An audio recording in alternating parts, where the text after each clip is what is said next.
কি চলছে মধ্যপ্রাচ্যে?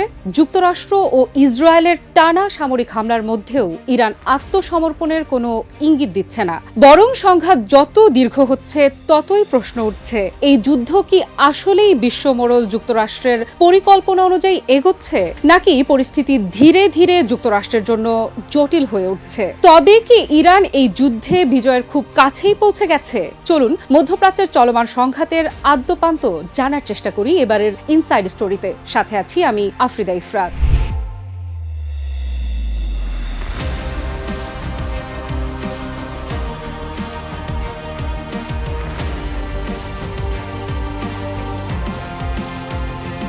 যুক্তরাষ্ট্র, ইসরায়েল ও ইরানের মাঝে চলমান সংঘাতে পিছু হটছেন ট্রাম্প। সাম্প্রতিক সময়ে এমন ইঙ্গিতই যেন সামনে এসেছে যুক্তরাষ্ট্রের ভেতর থেকেই। প্রেসিডেন্ট ডোনাল্ড ট্রাম্পের কিছু উপদেষ্টা নাকি ব্যক্তিগতভাবে তাকে এই যুদ্ধ থেকে বেরিয়ে আসার পথ খুঁজে দেখার পরামর্শ দিয়েছেন। তাদের ভাষায় একটি এক্সিট র্যাম্প বা প্রস্থান পথ খুঁজে নেওয়াই এখন সবচেয়ে বাস্তবসম্মত সিদ্ধান্ত হতে পারে, কারণ যুদ্ধ যত দীর্ঘ হচ্ছে ততই বাড়ছে অর্থনৈতিক ও রাজনৈতিক চাপ। আন্তর্জাতিক বাজারে তেলের দাম দ্রুত বাড়ছে, আর তার প্রভাব পড়ছে যুক্তরাষ্ট্রের ভেতরেও। জ্বালানির দাম বাড়ছে দ্রব্যমূল্য।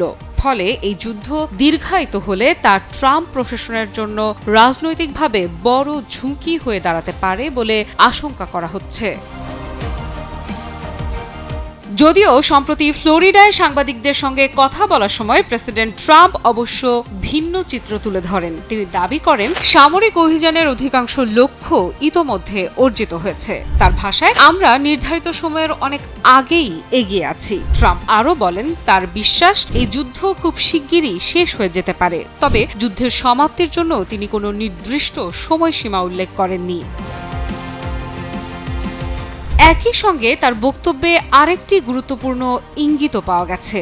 ইরানের জনগণ যারা বর্তমান শাসনের বিরুদ্ধে বিদ্রোহ করেছেন তাদের সহায়তা নিয়ে প্রশ্ন করা হলে ট্রাম্পের উত্তরে বোঝা যায় তিনি এখন খুব দ্রুত যুদ্ধ শেষ করতেই বেশি আগ্রহী। নেতৃত্ব পরিবর্তনের জন্য দীর্ঘমেয়াদী চাপ অব্যাহত রাখার বিষয়টি তার অগ্রাধিকারের তালিকায় নেই। ট্রাম্প বলেন, যুক্তরাষ্ট্র এমন একটি ব্যবস্থা দেখতে চায় যা বহু বছরের শান্তির পথ খুলে দিতে পারে, কিন্তু যদি সেটি সম্ভব না হয় তাহলে সংঘাতকে দীর্ঘায়িত না করে এখনই বিষয়টির ইতি টানাই ভালো। তবে এই অবস্থানের মধ্যেও কিছুটা হতাশার সুর শোনা গেছে তার কথায়, কারণ ইরানের নতুন সর্বোচ্চ ধর্মীয় নেতা হিসেবে নিহত সাবেক সর্বোচ্চ ধর্মীয় নেতা আয়াতুল্লাহ আলী খামেনির ছেলে মুজতবা খামেনিকেই নিয়োগ দেওয়ায় ট্রাম্প অসন্তোষ প্রকাশ করেছেন। তার মতে, এই সিদ্ধান্ত স্পষ্ট ইঙ্গিত দেয় যে তেহরান পিছু হটার কোনো পরিকল্পনা করছে না। এদিকে ট্রাম্প প্রশাসনের ভেতরেও দ্বিধা বাড়ছে। কিছু কর্মকর্তা মনে করছেন, যদি ইরান আঞ্চলিক দেশগুলোর ওপর হামলা চালিয়ে যেতে থাকে এবং ইসরায়েল ইরানি লক্ষ্যবস্তুতে হামলা অব্যাহত রাখতে চায়, তাহলে যুক্তরাষ্ট্রের জন্য এই যুদ্ধ থেকে সহজে বেরিয়ে আসা কঠিন হয়ে পড়বে। বিশেষ করে হরমুজ প্রণালীর প্রশ্নটি এখন বড় উদ্বেগের কারণ হয়ে উঠেছে। এই পানিপথ দিয়ে বিশ্বের বিশাল অংশের তেল পরিবহন হয়। যদি ইরান সেখানে তেলের প্রবাহে বাধা সৃষ্টি করে, তাহলে তা বৈশ্বিক অর্থনীতিকে বড় ধাক্কা দিতে পারে। ট্রাম্প নিজেও সতর্ক করে বলেছেন, যদি হরমুজ প্রণালীর তেল পরিবহন বাধাগ্রস্ত হয় তাহলে তিনি ইরানের বিরুদ্ধে সামরিক হামলা চালিয়ে যেতে প্রস্তুত। তবে বাস্তব পরিস্থিতি নিয়ে প্রশ্ন বাড়ছে। যুক্তরাষ্ট্র ও ইসরায়েলের অবিরাম যৌথ হামলার পরও কেন ইরান আত্মসমর্পণ করছে না, এই বিষয়টি নিয়েও নাকি ট্রাম্প মাঝে মাঝে বিস্ময় প্রকাশ করেছেন বলে জানিয়েছেন সংশ্লিষ্ট সূত্রগুলো। মধ্যপ্রাচ্যের যুদ্ধের সমীকরণ বদলে দিচ্ছে একটি নতুন শব্দ, মোজাইক ডিফেন্স।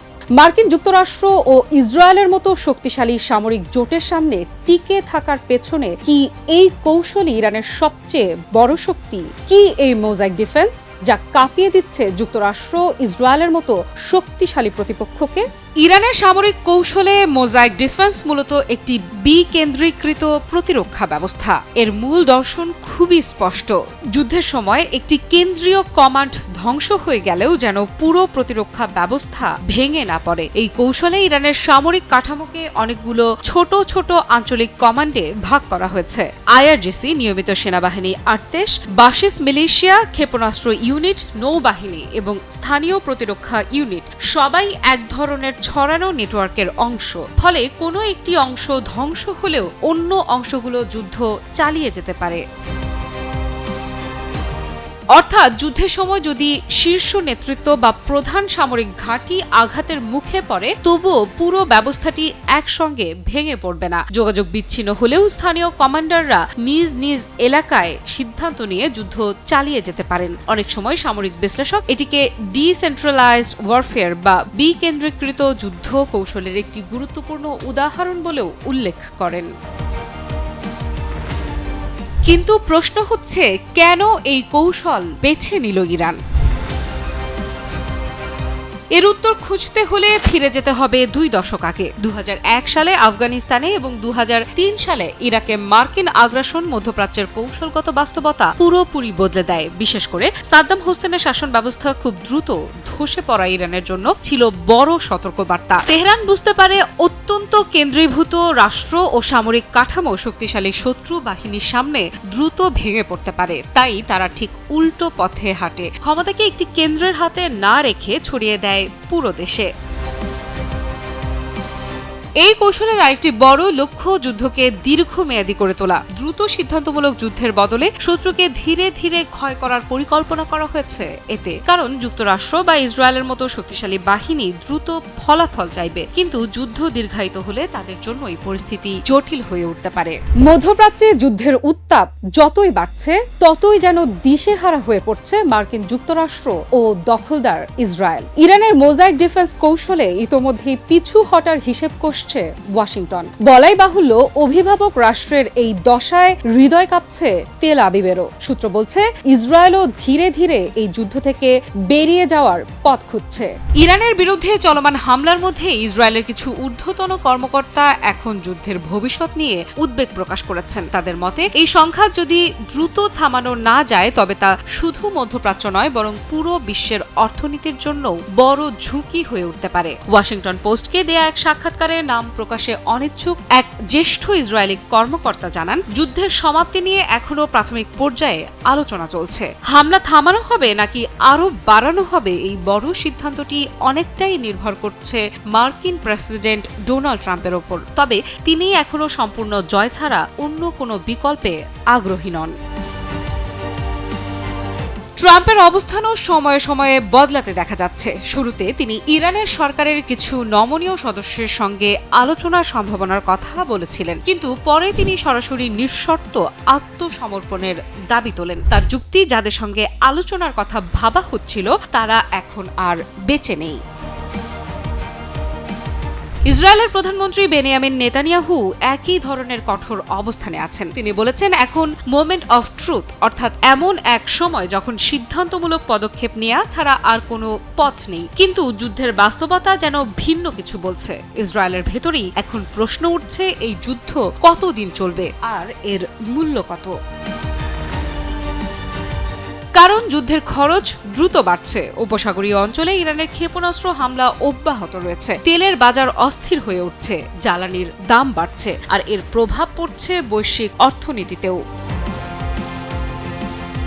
এই পরিস্থিতিতে ওই ইসরায়েলি কর্মকর্তা স্পষ্টভাবেই বলেন, শাসন উৎখাত না হওয়া পর্যন্ত যুদ্ধ চালিয়ে যাওয়া আদৌ ইসরায়েলের স্বার্থে কিনা তা নিয়ে এখন অনেকেই নিশ্চিত নন। তার ভাষায়, কেউই অনির্দিষ্টকাল যুদ্ধের ময়দানে থাকতে চায় না। তবে তিনি এটাও দাবি করেছেন, ইসরায়েল ও যুক্তরাষ্ট্রের বোমা হামলা ইতোমধ্যেই তাদের অনেক সামরিক লক্ষ্য পূরণের কাছাকাছি পৌঁছে গেছে। ইরানের পারমাণবিক কর্মসূচির অবশিষ্ট অংশ, ব্যালিস্টিক ক্ষেপণাস্ত্র ভান্ডার, অস্ত্র তৈরির কারখানা এবং সামরিক ও গোয়েন্দা নেতৃত্বের বড় অংশ ধ্বংসের মুখে পড়েছে। তবে এই মতামত যে ইসরায়েলি সরকারের আনুষ্ঠানিক অবস্থান তা নয়, বরং এটি প্রতিরক্ষা প্রতিষ্ঠানের একটি অংশের মনোভাবের প্রকাশ করে বলে ধারণা করা হচ্ছে। এই অংশটি আগেও গাজা যুদ্ধে দীর্ঘমেয়াদী কৌশল নিয়ে নেতানিয়াহুর সিদ্ধান্তে হতাশ ছিল। এর পাশাপাশি ইসরায়েলের সামনে আরও দুটি বড় উদ্বেগ তৈরি হয়েছে। প্রথমটি হলো লেবানন। সেখানে হিজবুল্লাহর বিরুদ্ধে বড় স্থল অভিযান চালানোর ঝুঁকি নিয়ে এখনও দ্বিধায় আছে ইসরায়েলি সামরিক নেতৃত্ব, কারণ তারা আশঙ্কা করছে এতে যুদ্ধ আরও জটিল হয়ে যেতে পারে। দ্বিতীয় উদ্বেগটি আরও বড়, যুক্তরাষ্ট্রের সঙ্গে সম্পর্ক। ইসরায়েলের কিছু নীতি নির্ধারক মনে করছেন দীর্ঘমেয়াদী যুদ্ধে আমেরিকাকে জড়িয়ে ফেলা ঠিক হবে না, কারণ এতে দুই দেশের সম্পর্কেই চাপ তৈরি হতে পারে। এই কর্মকর্তা স্পষ্ট করে বলেন, ইসরায়েল যুক্তরাষ্ট্রকে কোনো অন্তহীন যুদ্ধে টেনে নামাতে চায় না। তারা নিজেদেরকে আমেরিকার জন্য বোঝা নয়, বরং একটি নির্ভরযোগ্য মিত্র হিসেবেই দেখতে চায়। যুক্তরাষ্ট্রের প্রেসিডেন্ট ডোনাল্ড ট্রাম্প ইরানের শাসন ব্যবস্থা ভেঙে একটি নতুন ইরান গড়ার স্বপ্ন দেখছেন, কিন্তু বাস্তব যুদ্ধের ময়দানে দেখা যাচ্ছে ভিন্ন সমীকরণ। বিশ্ব মোড়ল রাষ্ট্রের সীমাহীন চাপ ও আগ্রাসনের সামনেও মাথা উঁচু করে দাঁড়িয়ে আছে ইরান। আত্মসমর্পণের পথে হাঁটার কোনো প্রশ্নই নেই এই পারস্য উপসাগরীয় দেশটির। তাই মার্কিন যুক্তরাষ্ট্রের উচ্চাভিলাষী নেতা ট্রাম্পের নতুন ইরান গড়ার স্বপ্ন বোধহয় আর এ মেয়াদে পূরণ হচ্ছে না।